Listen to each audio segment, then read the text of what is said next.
தெலீலாள் ஒரு ஆயுதம் அல்ல, ஒரு படையும் அல்ல, ஒரு ஆசை.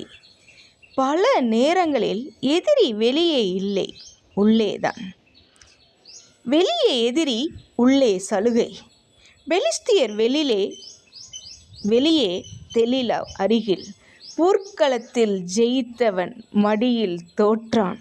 தெலீலா ஒரே நாளில் வெல்லவில்லை. கேட்டாள், அழுத்தினாள், அளவைத்தாள். ஆசை ஒரே நாளில் வீழ்த்தாது, மெதுவாக சோர்வடையச் செய்யும்.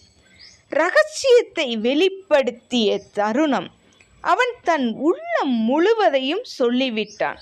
தேவனுக்கு மட்டும் சொல்வதை தவறான இடத்தில் சொன்னான்.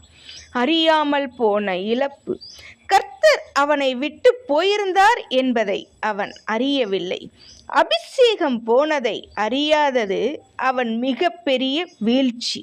இன்றைய விசுவாச வாழ்க்கைக்கு இன்று நாம் எதிரிகளை தவிர்க்கிறோம், ஆனால் ஆசையை சமாளிக்கிறோமா? உள்ளே சமாதானம் இல்லாதவன் வெளியே வல்லமையாய் இருக்க முடியாது. உச்ச சிந்தனை என்னவென்றால், அழிக்க வருவது பலமல்ல, சலுகைகள்.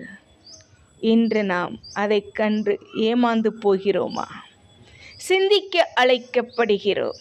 கர்த்தர் தாமே ஆசீர்வதிப்பாராக. ஆமென்.